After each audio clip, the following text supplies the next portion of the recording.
It's 5:25 roughly, so let's get started. How today's going to go, I'm going to talk about my research for roughly an hour, take a break, final exam review, then office hours, and what's on Wednesday?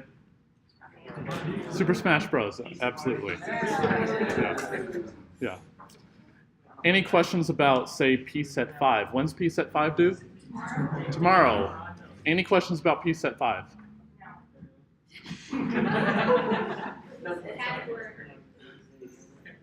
You speak for everyone. But any questions about P set 5? Not 6. 7. But any questions about P set 5? Okay, so I put these notes together. I have way more than an hour's worth of lecture that I could cover, but I'm going to get through whatever I can, and I'll upload the rest if you're interested in wanting to know more about this stuff.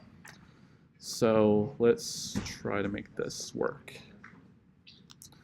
Okay, so what kinds of things do I like researching?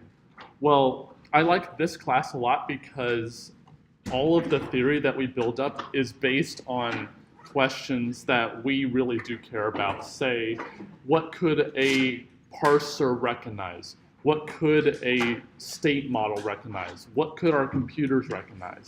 They're based on real world problems that people really do care about and want to solve.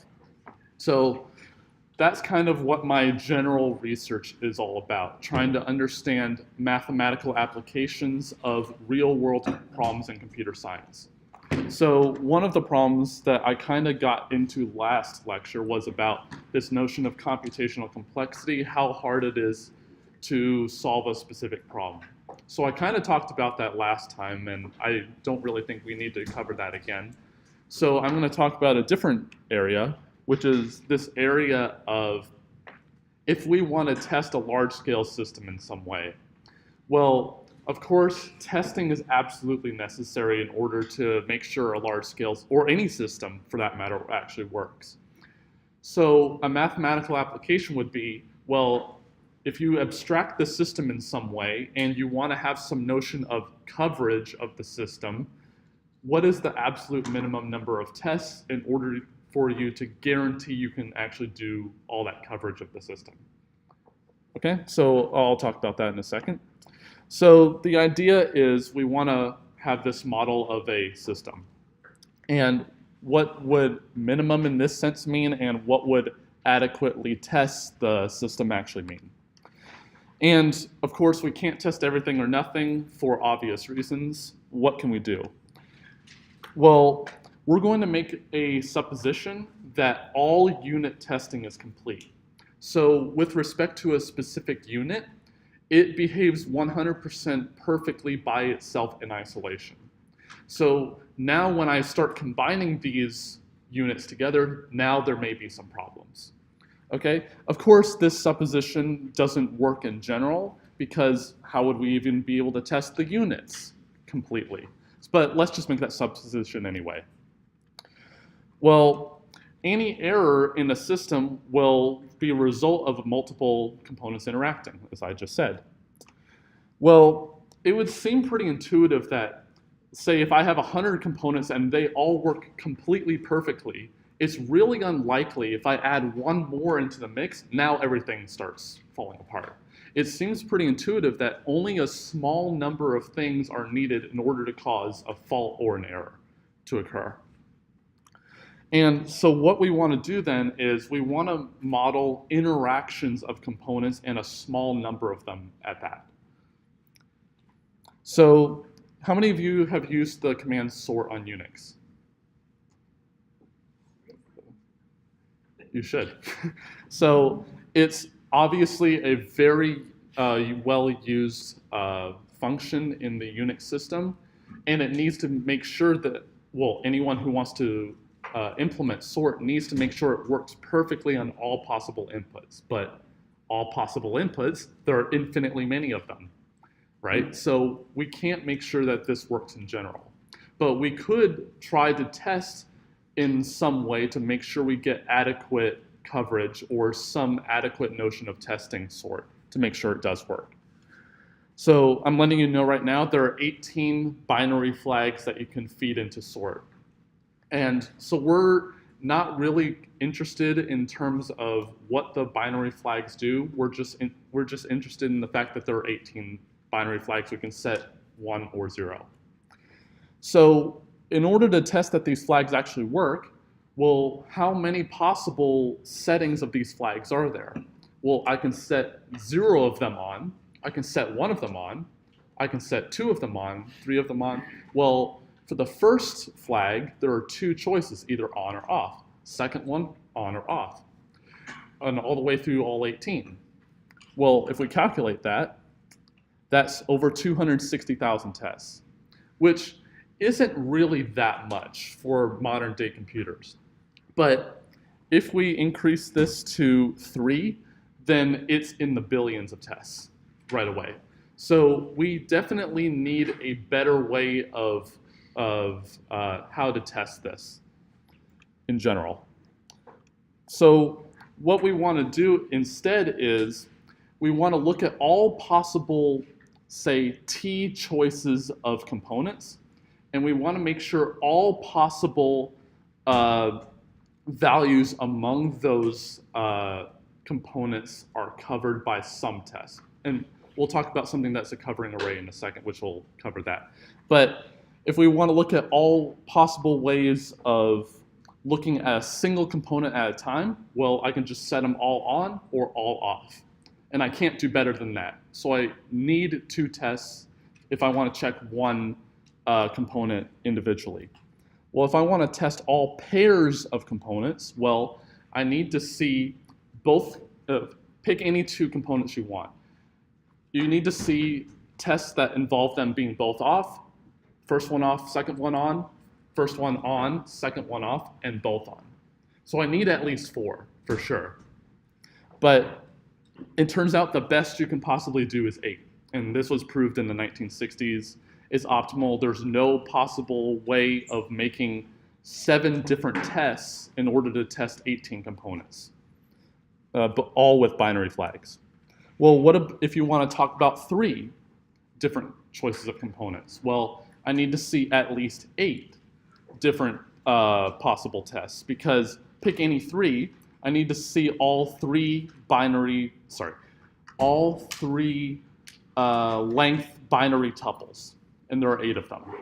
But it turns out the best known right now is 18, and I believe that that's optimal. And if we want to talk about 4 choices, this is 36. With 5 choices, it's 99, and 6 choices is 260. And so I'm going to stop here at 6, because there was a study done that said if we will look at all 6 choices of components, then the study found that it found 99.9% of all faults in the system. So it seems that we only really need to check up to 6. But of course, mathematically, we can talk about any amount of choice here. And note the dates, the years right here. It's actually quite recent. And those last 2, where it says 2015, those were found randomly. And I'll talk about the method that does it. But it's not a nice construction that actually makes the thing. It's completely randomly generated. Okay? So we're going to talk about something that's called a covering array. So let 4 values n, t, k, v be some positive integer. And we're going to denote a covering array as an n by k array. So there are n rows and k columns. And each of the entries don't necessarily matter what they are, but they're from some v-ary alphabet. So let's say from 0 to v minus 1, or if you prefer 1 to v. Okay, so I have an example, don't worry. So now pick any t columns that you want. So in the last examples, it was either 1 column or 2 columns or 3 or 4 or 5 or 6. So pick any t that you want and any t-length vector. So in the last example, any binary vector. What you want to see is that there's some row that contains that are vector. So we say that A covers this particular row if there's at least one row that has those T entries in those T columns. Okay? And we say that it's a T covering, it's a covering array if no matter what choice of T columns you pick, they cover all possible rows. And the reason we want this is that we can think of each of the K columns as components and each of the rows as a single test, which for the first test, let's say, the first column, that's the value that we're setting that particular component. Second column is for the second component, third for the third component, all the way through all K components. And we're covering all T choices of components, which is exactly what we want. So here's what I claim to be a covering array with 9 rows, strength 2. So T in this case is called the strength of the covering array. 4 columns and, no, I have this backwards. It should be 3, 4, 2. I got that mixed up. So the strength is 3, 4 columns, and 2 symbols. So does this thing have 9 rows? Yeah, that's easy to check. Does it have 4 columns? Easy to check. Is every entry either a 0 or a 1? Also easy to check. So now here comes the hard part. Pick any 3 columns that you want, and we want to see 0, 0, 0, 0, 0, 1, 0, 1, 0, 0, 1, 1, and 1, 0, 0, 1, 0, 1, 1, 1, 0, and 1, 1, 1. All 8 of those values somewhere. Well, pick these first 3 columns. Well, we see 0, 0, 0 right there, 0, 1. And in fact, the first 8 rows have those 8 possible choices of binary vectors. It turns out that 1, 0, 1 is repeated, but that is not important here. As long as it's covered by some row, then we're good. Well, if we pick the last 3 columns, let's say, and there are more to check, well, it has 0, 0, 1, 0, 1, 0, 1, 0, 0, 1, 1, 1. And if you check, it really does have all 8 possible binary vectors of length 3. Any questions about that? I'm not going to, but I claim that this is a 9342. Sorry about the ordering. Any questions about it, though? Okay, so covering arrays are more the motivation for what I actually study, because it has such a nice application to testing software systems. But the thing I really study are these things called perfect hash families. So how many of you have ever heard of a perfect hash function or a perfect hash family? Okay, so these things are used all over the place. So they were invented by this, or conceived by this guy named Melhorn in trying to look up keywords in a programming language as quickly and efficiently as possible without any collisions. And a perfect hash family is a way to do that, so I'll define it in a bit. But they're used all over the place in many other scenarios, such as threshold cryptography, secure frame-proof codes. But what we're interested in is that they're actually applicable to making covering arrays. So there's a known construction where you take a covering array and a perfect hash family, and what is called the product construction, you make a very, very large covering array based on that, such that you only need to check if the little covering array and the little perfect hash family satisfy their conditions, and then you can guarantee that the resulting covering array is covering, and you don't need to actually check it, which is nice. So what is a perfect hash family? So the order of the 4 integers is swapped for the T and K. That's why the last one was swapped. So, but the meaning of them is exactly the same. N rows, K columns, and each of the entries is over V symbols. But now, pick any T columns. There must be some row now that has all distinct values among those columns. So instead of saying all V to the T possible rows, we see that there's some row that has all distinct values. And why are these things called perfect hash functions that are used to make families? Well, the real definition is that you have a bunch of hash functions such that no matter what restriction onto t values you have, from 0 to k minus 1, there's some function that's injective. So that means that it's 1 to 1, meaning that it has all distinct values in this case. So we'll see an example. And we're going to call this function phfn, which is called the perfect hash family number, to be the smallest perfect hash family where you have k columns, v symbols, and strength t. Okay, so here's an example. So the order on these parameters is correct. Does this thing have 6 rows? Yep. Does this thing have 12 columns? Yeah, that's easy to check. Is every symbol a 0, 1, or 2? Yeah, that's easy to check. Now, what we want to see is that any 3 columns you pick, there's some row that has a 1, 0, and a 2 in those 3 columns. So let's look at let's say the last 3 columns over here. Well, 1, 0, 0 right here, that doesn't have all distinct symbols, so that row's not good. Second row, 1, 2, 1, again, doesn't have all 3 symbols.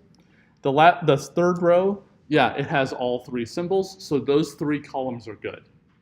But now we would need to check it for all other 12 choose 3 minus 1 different other choices.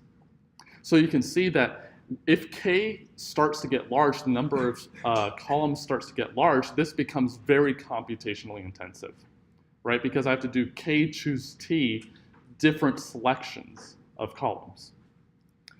Okay? So it turns out for this example right here, I conjecture that 6 is the minimum number of rows for this. I haven't proved this, and nor has anyone else, but pretty much exhaustive techniques through a variety of methods that I've done, it seems that 6 is optimal. But it turns out we can extend this to 13 columns. And I was able to show this through a variety of methods. But through those same methods, it appears that 13 is optimal. And I can't see a way to extend to 14. Yeah. So why would 13 be more optimal? I'm trying to minimize n or maximize k. Yeah.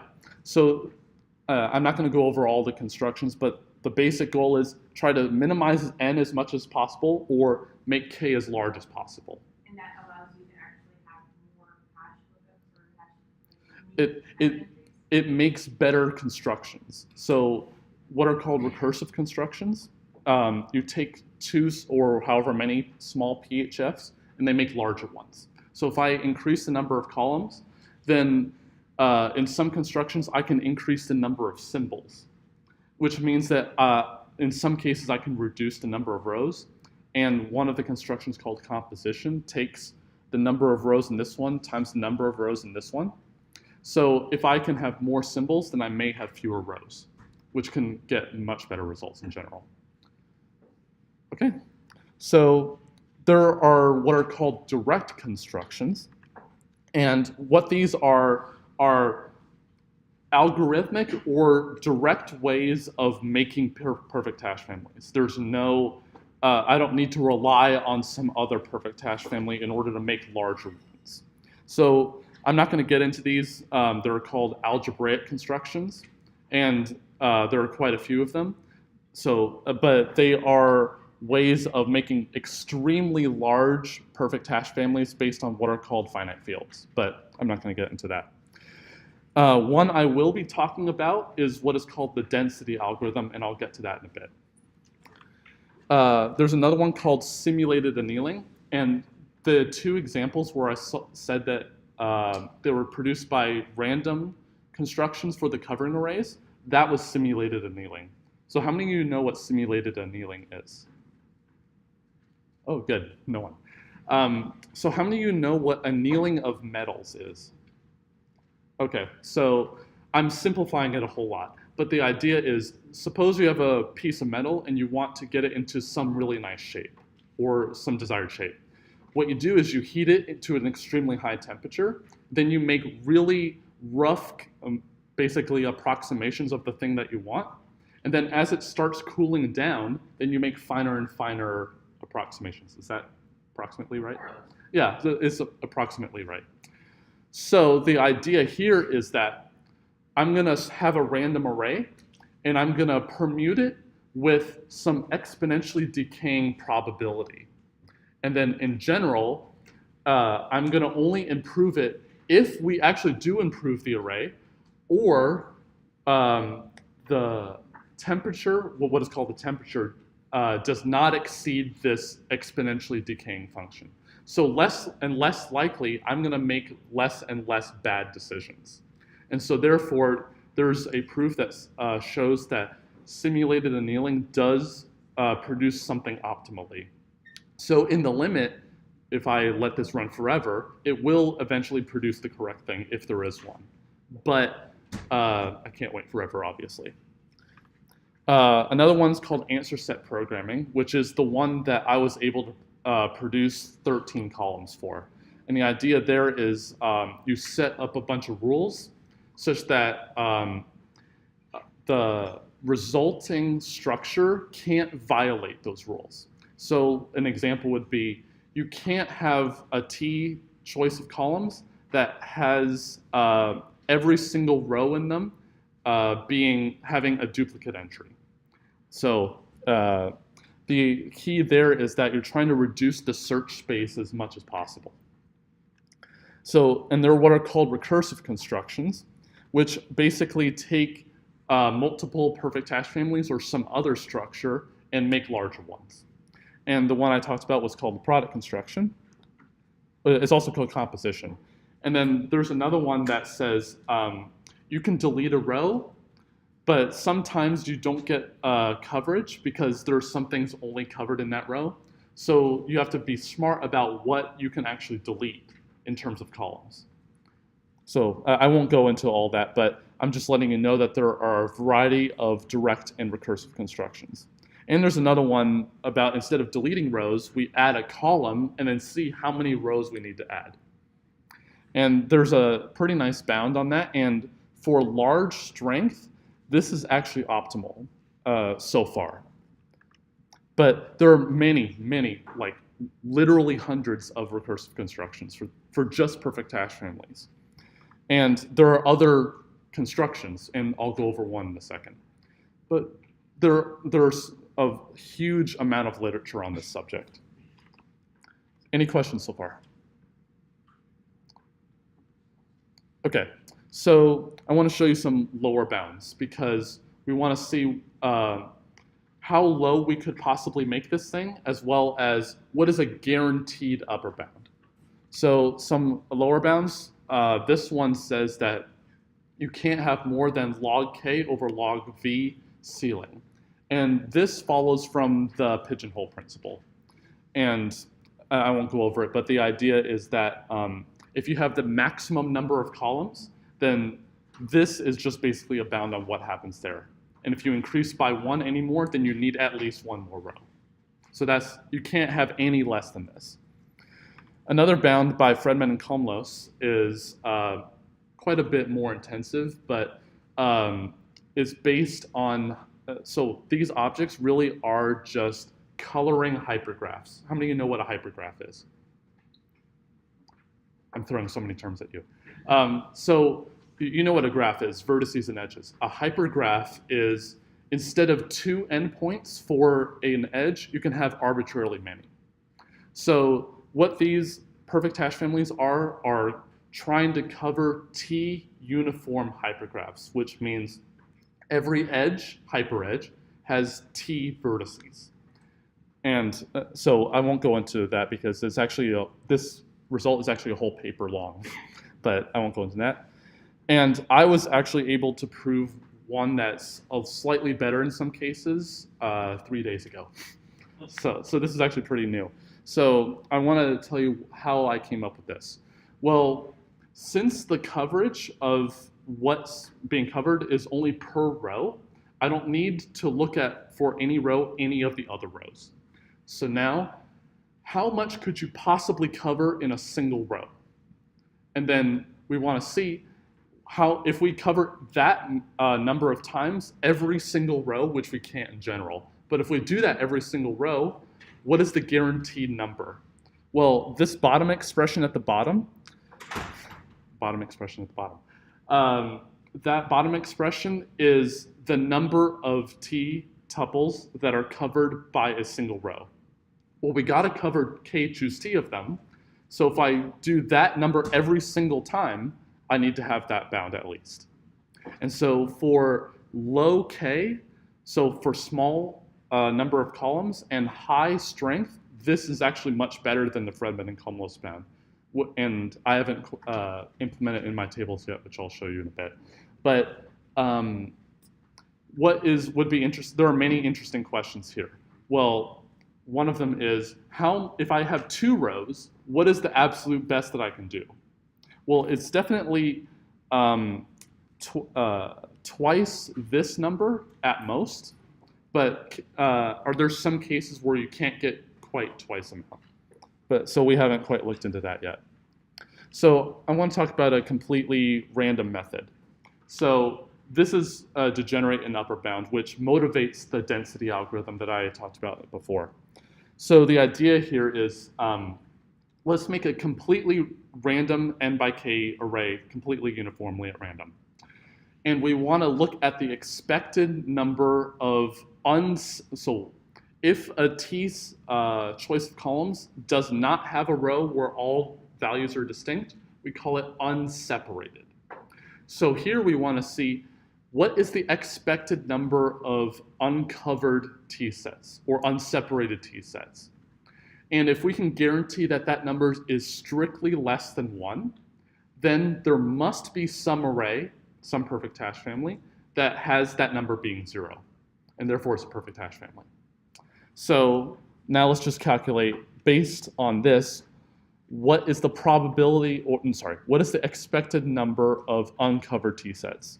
Well, if you work through the calculation, it turns out to be this monstrosity. The thing on the inside the parentheses is if you have a given t set of columns, what is the probability that there's a duplicate entry? And this says that if you have a duplicate entry in every single row, that's the probability that a given t set is not covered.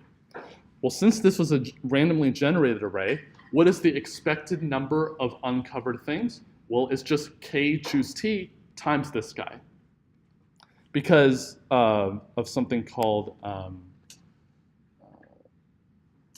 linearity of expectation, because we generated this thing completely randomly. So that's what I said. And if this is strictly less than 1, so k choose t times that other fraction is less than 1, then there's some PHF with those parameters. So this is a completely non-constructive thing, which is unfortunate. But it gives us an upper bound on what the absolute maximum it could possibly be for PHFN. And if we actually solve for this, I'll show you what it really is. But if we look at asymptotics, it's roughly t times log k for the number of rows. So if I have, say, a very large number of columns, I only have a logarithmic size number of rows. But of course, we would like to know what is an explicit bound, right? I would want to know the actual exact number. And of course, it's a random method, and if I just generate an n by k array, try to see if it covers, then try again, that doesn't actually get us anything nice. I may have an array that's only has one unseparated t set, but since it wasn't covering, I need to generate another one. And this is unfortunate in general, and it doesn't give us any good results. But if we actually do solve for n directly, then it's a monstrous thing. But if you solve for asymptotics right here, it's roughly t times log k.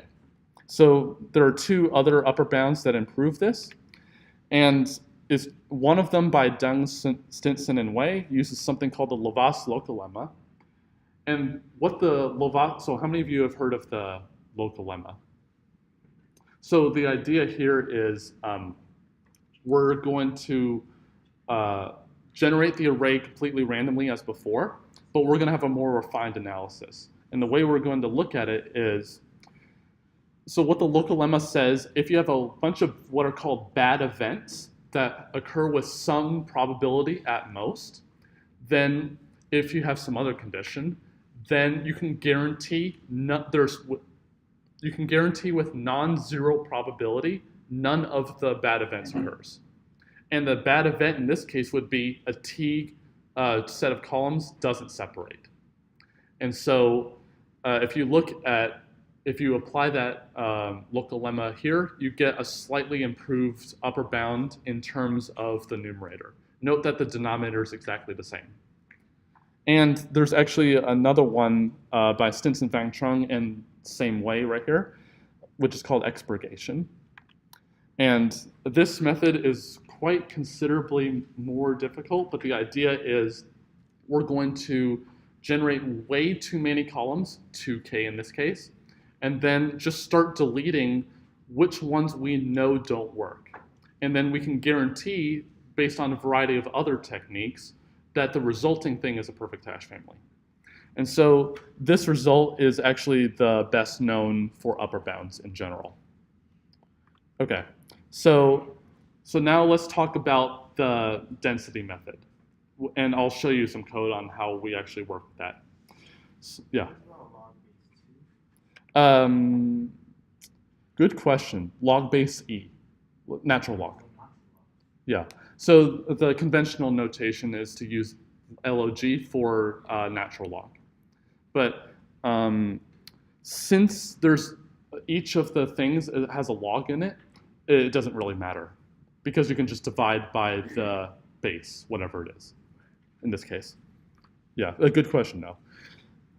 So what was wrong with that random method? Well, as we saw, if we just generate an n by k array that happens to be pretty close to being an actual perfect hash family, then we just throw it away and then try again.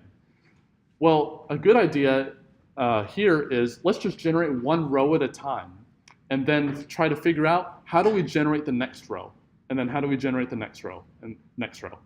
Instead of generating an entire n by k array, and by doing it this way, eventually I will get a perfect hash family. Because if I cover one interaction every single row, there's only a bounded number of them. So that's nice. Well, what we want to do is, if we generate some number of rows, let's call it row, keep track of the number of unseparated things. And then we want to see what is the expected number of uncovered things if we generate the next row completely randomly. And then try to generate a row such that you get at least the expected number. And this was the number of the probability that the next row will cover a particular interaction the next time. And so now what we're going to do is, instead of thinking about the number of unseparated t things, let's talk about the number of unseparated t things that are covered the first time in this row, because we don't care about the other rows before us because it works on a per row basis. So suppose it's sigma, and then if we have, say, phi number of newly separated t sets in this row, then the number of pairs, which means row and separated column pairs, is what is phi times v to the k, because I have v choices for every single entry in that row. And if you work through the computations a little bit, then we find that phi is also equal to sigma, which is the number of things covered in the row for the first time, times that fraction, which is the probability that the next row will cover that particular interaction, which is quite nice. But the problem here is that if we want to find the best next row, which covers the most things in general, this is NP hard. It's actually NP complete, because it's what's called the set cover problem. And there's, I believe it's an exercise in the book. But the idea here is that if you have a bunch of subsets and you want to find if there's a k choice of subsets such that their union is the entire set. And that's NP hard in general. But if we look at the analysis more closely, it turns out we don't need the best row every single time. If we get something that's at least as good as the average or the expectation, then we can guarantee that we can get some nice bounds here. So as long as we can guarantee that we get a row that's at least as good as the average, we're all set. So how do we can compute the actual average because that's just the expectation. But how do we actually even find a row with that?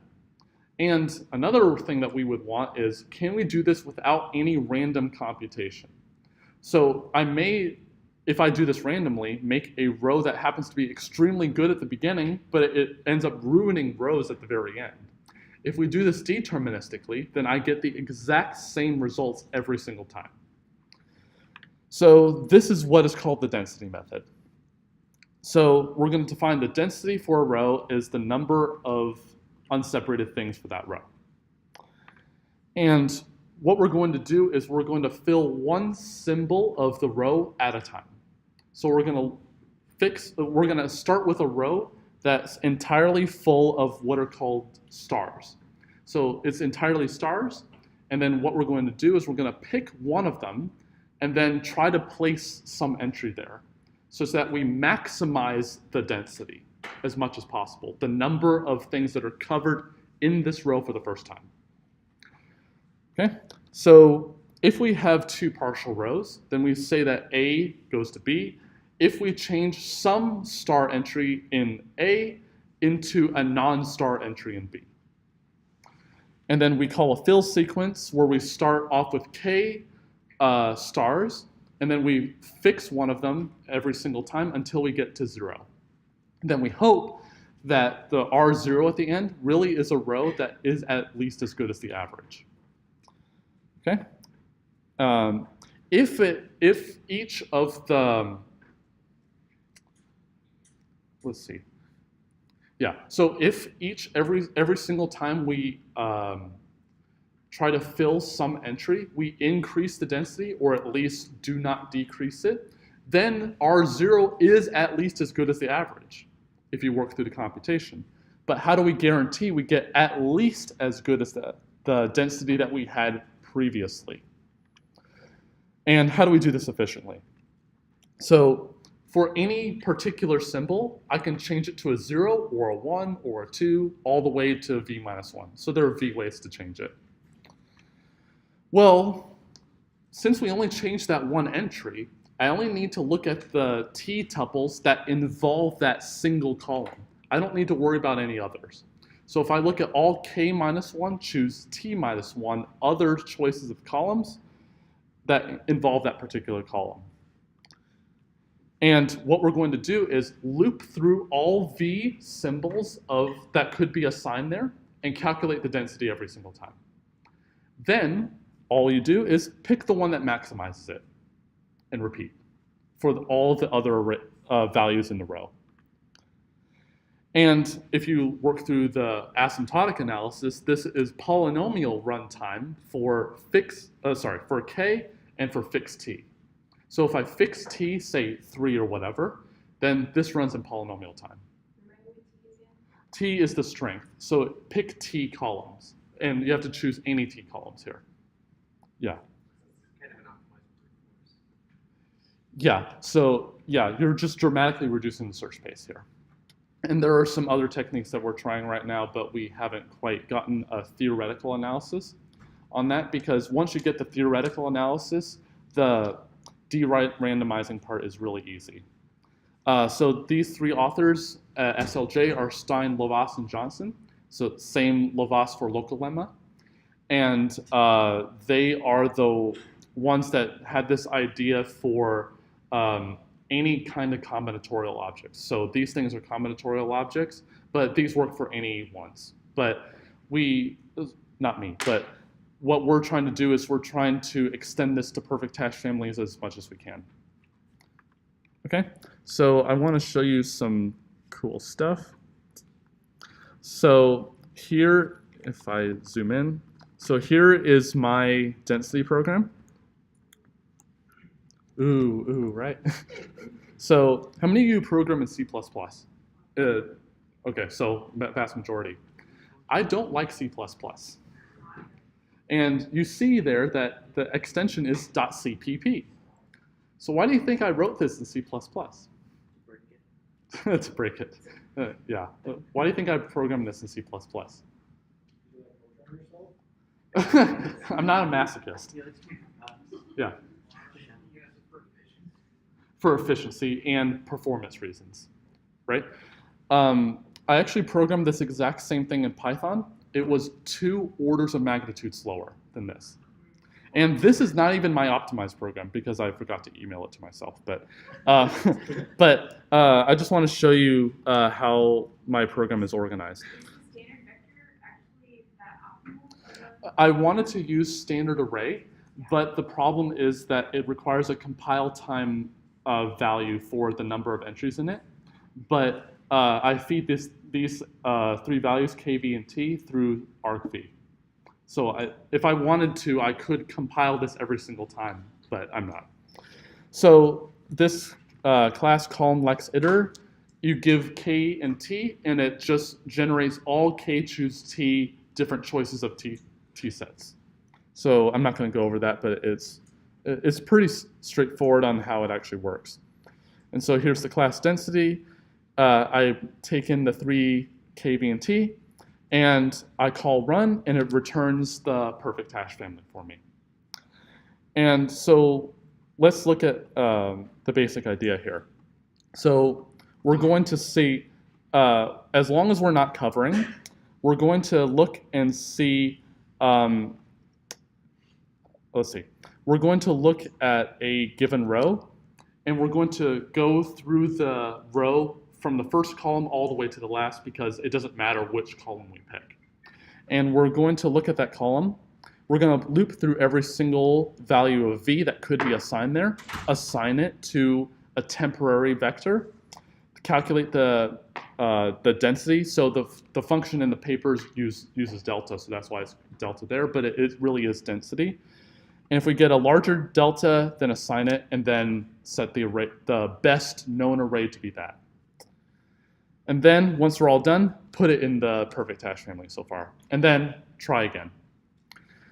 And then there are a bunch of helper functions. So like delta right here, there's more math behind it than what I've described, but the basic, all the basic functions are here. So what I try to take advantage of are what are the best possible optimizations for C++. So how many of you use anything past C++ 11 or know what that is? Oh, pretty much no one. So, yeah, the newest one. So how many of you know what move operations are? So no one. So I'll let you know right now, I haven't used the pointer, I haven't used a single pointer in 5 years. So yeah. So yeah, I wish I could teach C++. Yeah. So there's an idiom in C++ that is called RAII, which represents resource acquisition is initialization. And so the idea here is that try not to use the heap because accessing the heap is extremely slow. So just generate what you need on the stack, and then it'll free itself at the very end. So I can talk for hours about what you should and should not do with C++, but I don't have time for that. So, unfortunately. Do I use anything interesting here? Okay, so how many of you have ever seen this keyword auto? So a few. So the idea here is that the compiler knows what the type of the right-hand side is. Why do I need to retype it on the left side? So auto is what is called automatic storage duration. And what it is it basically puts the type there for you. And I use that all over the place, like using an enhanced for loop over the set of uncovered tuples, for example. So instead of saying int I equals 0, then I is less than size of the thing, I++, because looking up the size is too slow. So this actually turns out to be much more efficient. So I want to show you how I compile this and run it. So so I use absolutely every possible optimization here. So I compile with G++ because some of the optimizations here for Clang do not have these yet because C++ 17 hasn't been ratified yet. So this standard equals C++1Z thing, that you're setting what standard C++ library you want to use. So if you want a C++11, say 11, 14, say 14, and the new not yet ratified one is 17, and that's 1Z in this case. How many of you know what O3 is? Usually FPX usually receives that as well. What's that? FPX usually receives L3. FTech. So yeah, it's optimization level. Yeah. So there are many different levels, but the default one I believe is O0. If someone correct me if I'm wrong. Okay, no one correct me. There are 3 levels: O1, O2, O3, and you can guess that O3 is the most aggressive one. And there's actually one above that, which is called O-fast, but that's not guaranteed to be standards compliant. So O3 is the absolute best for which I can guarantee it conforms to the standard, C++ standard. How many of you know what mark equals native is? So that means I'm only going to compile this particular program on my machine. I'm never going to run it on another machine. So that means I'm going to natively run this on this machine. So take advantage of the hardware as much as possible, it says the compiler. Does this stand for machine architecture? It looks up the machine architecture. So it looks up what is the instruction set of the machine. And So if you're on yeah. there's 64 machines. Yeah. I should actually put another flag in here. So how many of you know what an AVX instruction is? So AVX stands for Advanced Vectorized, I think, extensions. So what it is essentially is that if you want to have if you're looping over some array or vector, let's say, it can perform, say, if it's 32 bits for every single entry, it can do 4 processes at the exact same time through what are called 128-bit instructions. So the AVX instruction set tries to take advantage of trying to access multiple things at the same time. And to compile the program and then set the object file to be density.o. So if I compile that and then run density.o, and the program expects 3 arguments, k, the number of columns, v, the number of symbols, and t, the string. So I want to show you one that no one's ever seen before other than myself. So what is generated right here is it's generated 1 row, and that's the number of uncovered things so far. 2 rows, that's the number of uncovered things so far. And when that number hits 0, now I have a perfect hash family. So I'm just showing you, even for 16 columns, and the minimum is 11 for strength 11. Actually, for 12 symbols, it's 12. But you can see that it actually takes a fair bit amount of time. And there was actually one where I've upped k to 21 here, and it took roughly a day and a half to run that program. And that's actually not that long for this type of thing. But so what I generated at the end is nkvt, number of rows, columns, symbols, strength, and this is the family, the perfect hash family. So how many of you have poked around my website and seen my tables? So only one. So if you go to my website and you see this little link right here where it says perfect hash family tables, you'll see a gigantic website which has, I believe, 12,000 links on it. And what each of these, so if I happen to click 1211 right here, which is the one I just ran, it gives you the best known for each number of columns, the best number of rows known so far. And what was the method that actually made it? What is the lower bound via the Fredman and columnless one? I haven't implemented mine yet. And what's the best upper bound known so far? Sorry, if it's more than the known probabilistic upper bound, it puts the upper bound there. And it puts a helpful graph for people who want to research this stuff to see what is the general pattern known so far. So for example, the one I just generated was 67 rows. And so the best known on my public tables is 68. So this method actually does improve the best known. And there's an extension of the same method that gets 66. And I believe when I ran that 21 one, it produced not something that's not 587, but like 430. So, and some of these values get massive very quickly. So if you actually look at the 1111 one, which has the highest one, it gets approximately 1.3 billion rows. And my private tables that I haven't uploaded yet have it at around 848 million. But the best, the probabilistic upper bound says there is one with at most 1.3 million rows.